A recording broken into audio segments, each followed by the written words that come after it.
Hi folks, I'm so glad you've been able to connect with the message today. My prayer for you is that you experience something of God and of God's heart for you. And as you listen to the sermon, I ask you to consider this one question. What is God stirring in you? So spiritual practices are not just another thing that we've got to add to a full life.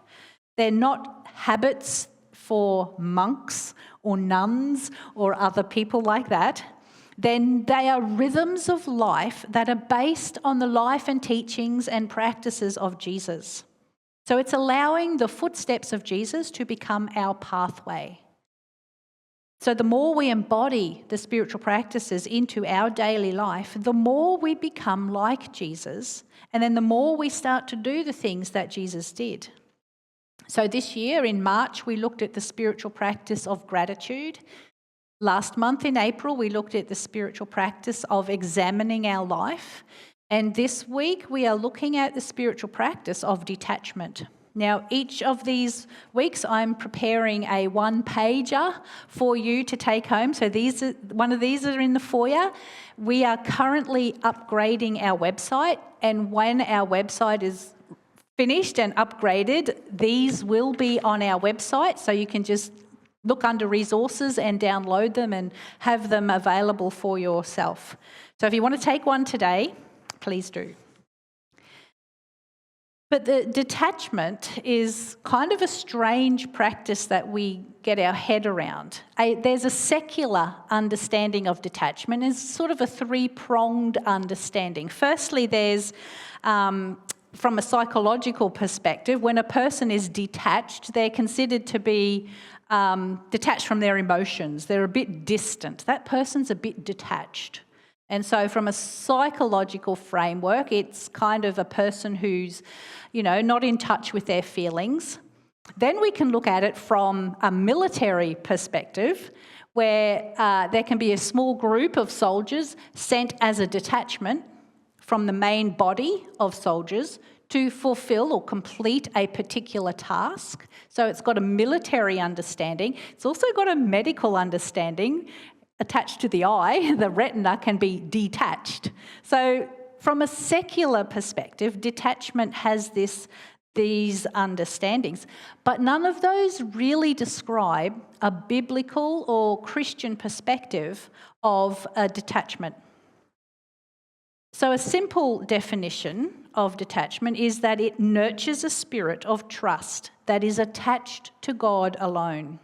It means replacing the attachments that we have to self-serving goals and agendas for success, for money, for power, for productivity and image, with a wholehearted attachment to trust in God alone. Can you put the next one? It means letting go of the worldly definition of success, of happiness, of fulfillment, of security, and holding on to God with both hands, as opposed to many of us who have a foot in both camps, where we certainly have faith in God. There's no question about that. We trust God. We've got faith in God. But then we also look for other things to find our fulfillment and our success and our identity. And so sometimes we can have a foot in both camps or a hand holding on to both things. So I wonder what images or personalities come to mind from today's society that embody a worldly understanding of success, or a worldly understanding of happiness or power or productivity. I've taken the time to put a few images up for us of people who some people might consider successful, might consider them happy, might consider them powerful, and of course, so we're bombarded with these images of success and stories of happiness and power and security and productivity from the world's perspective. And if we didn't know any better, we'd go, yeah, These people are certainly successful or powerful or happy or productive. And yet in the reading today, we hear that Jesus declares something very different. So I really appreciated Eugene Peterson's paraphrase of Jesus, and I'm just going to read his perspective. Calling the crowd to join the disciples, he said, "If anyone who intends to come with me, they have to let me lead, because you're not in the driver's seat, I am." I reckon there's a few people on the screen who would disagree with that. Don't run from suffering, embrace it. Follow me and I'll show you how. Self-help is no help at all. Self-sacrifice is the way, my way to saving yourself, your true self. So what good would it do to get everything you want and lose you, the real you?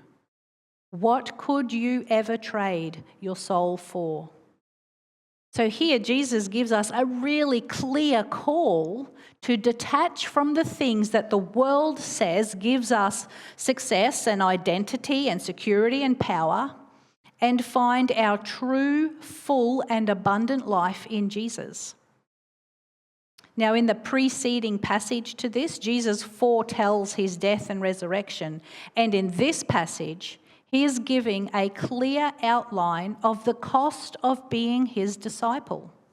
It's being willing to lay down everything, which I suspect freaks some of us out a bit, because I know it does me, and being willing to lay it down and pick up whatever it is that God has in store for us. As mentioned many times before, salvation is free, but discipleship comes at a cost. And here Jesus is stating the costs for us, two of them: self-denial, self-sacrifice. And that simply means replacing our preferences and our plans with God's priorities and God's mission. It's not a call to deny our personality and our uniqueness, but it is a call to deny our personal comforts and our personal preferences for how we think things should be, how we'd prefer them to be, and how the world says they should be. And then the second one is to simply follow him. And that means taking up his call and allowing his call to be the thing that directs our life. And that may require us to embrace suffering, to endure afflictions, shame, perhaps even physical death. So Jesus is not painting a very pretty picture of what it means to be his disciple. He's not luring the crowd in with some false sense of security and then wham, hits them with a cruel sting. He's not saying, come to me, you'll get to heaven, things will go well for you, your life will be fine and dandy. No, he's very upfront about the cost of discipleship. It is not free. It is not easy. It is not for the faint-hearted. It is certainly not a crutch for the weak. Discipleship requires a deep strength of commitment, a willingness to go the distance, whatever comes our way. So even some of those who followed Jesus in the Gospels fell away. They could not bear this cost. So friends, this is a somber warning, an honest description of the call to be a disciple. So for anyone who's been married, and I know we've got someone who's been married, 6 months now? 6 months? Yeah. The wedding vows that we make to each other in the presence of God and family and friends say this: it is to have and to hold from this day forward, for better, for worse, for richer, for poorer, in sickness and in health, to love and to cherish, as long as we both shall live. So our commitment to God is no different to the commitment we make to our spouse. And it requires us to let go of, to detach from the things that take us away from our commitment to God. Those things that hinder us from taking up His call, His mission, and bearing the cost of that. So every day it's this tension of detaching and picking up, detaching from the world's standards of success and happiness and identity, and picking up the cross of Jesus. And Jesus spells that out clearly in this passage. So this concept is really quite general. It's very broad. It's broad statements. But the specifics are very different to each and every person. So what it looks like for you will actually be different to what it looks like for the person next to you. So what does it look like? What does this spiritual practice of detachment look like in our daily life? How do we actually embody it? Well, it starts with, firstly, naming and confessing any attachments that take priority over God.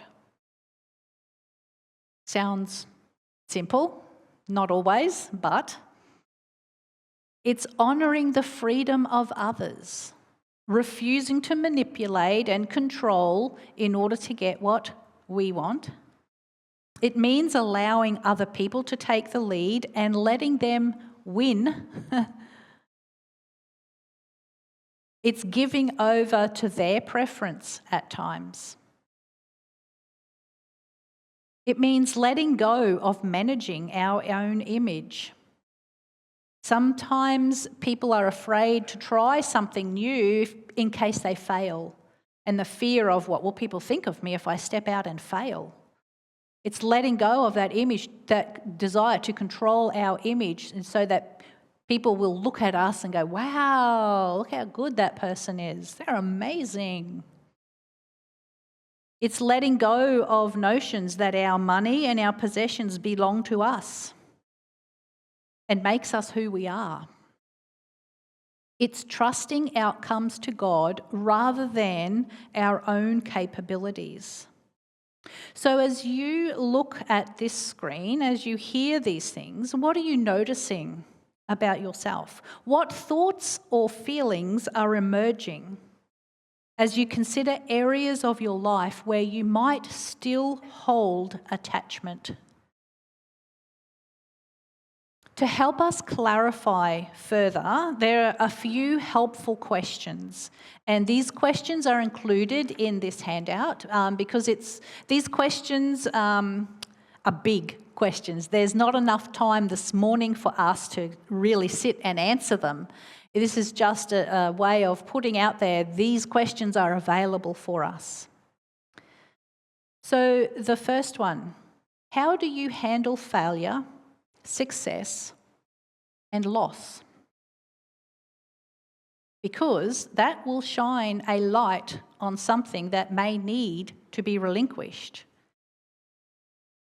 For example, a uni student going, to university, putting a lot of effort into an assignment and thinking that's great, I've done really well, only to get a C-. How would you handle something like that? Be discouraged, angry, shame? How do we handle things when they don't go well for us? This one's a big question. Take a list of the defense mechanisms that you are attached to. For example, sarcasm, angry outbursts, aloofness, joking around, sulking or withdrawing or hiding. These are things that we don't often think about in our life. This may be in relation to conflict, it is in relation to conflict, whether it's in the home, the workplace, other areas of life, perhaps even in the church. For me, I was first exposed to the spiritual practices of detachment. I can remember it clearly back in 2009. So I have been exploring these questions myself for a long time now. For me, this one was a big one because my defense mechanism was sarcasm. And many of us, we all accept sarcasm because it's funny. It's silly. It's like, we're really going to get out of church on time this morning, aren't we? Like a little bit of sarcasm. It's harmless. We don't mind it. But I was using sarcasm as a way of making a point, because really, when I thought about it, I was too gutless to say what I wanted to say, so I cloaked it in humour. And it was a bit of a sting to it. I called it my taipan snake. You didn't know it was there, and all of a sudden it would strike and bite, and it was toxic. So this question has been really helpful for me. One of my defence mechanisms was sarcasm. And the next question, ask God to help you become more aware of the times that you instinctively move into your defensive response. Because clearly, if we want to become more like Jesus, we need to become aware of these things and begin to consciously release them. Consider what seems to trigger your response. For example, feeling powerless or insignificant or insecure or whatever. So what response would you like to cultivate instead? Again, for me, it was a sense that I was being dismissed. My voice wasn't being heard. I'd said what I wanted to say and the person just ignored me or spoke over the top of me. So then the sarcasm would come in. So the thing that triggered my defense mechanism was feeling dismissed, feeling unheard.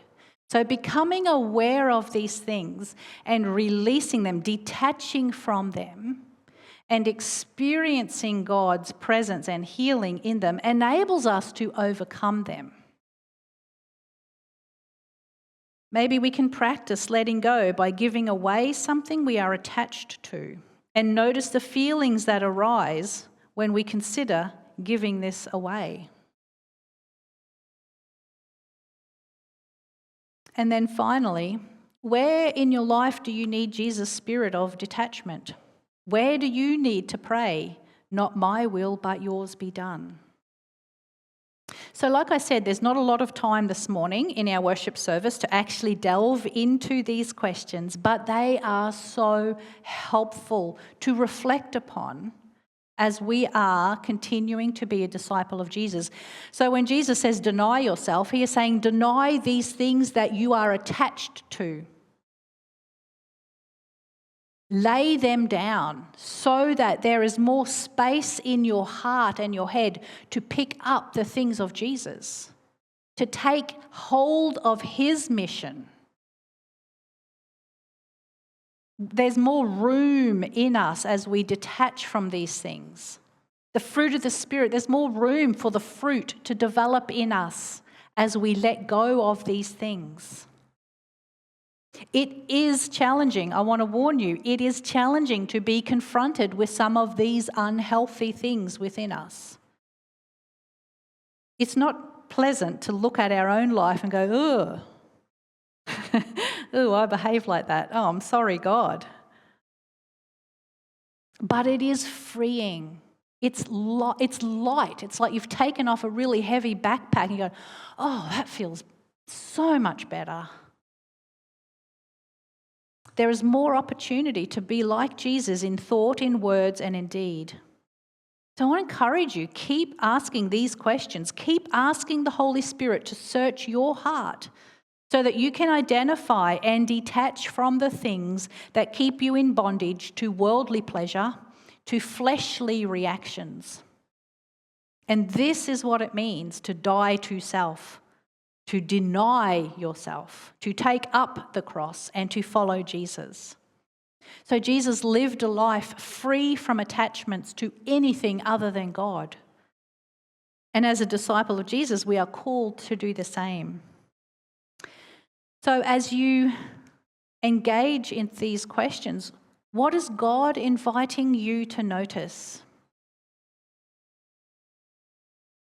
What is it like to consider embodying the spiritual practice of detachment in your rhythm of life? Let me conclude with this statement from Paul, and it's found in Galatians 2. Indeed, I have been crucified with Christ. My ego is no longer central. It is no longer important that I appear righteous before others or have their good opinion, and I'm no longer driven to impress God. Christ lives in me, and the life you see me living is not mine, but it is lived by faith in the Son of God who loved me and gave himself for me, and I am not going to go back on that. That's what the call to detachment is in our life. Let's pray.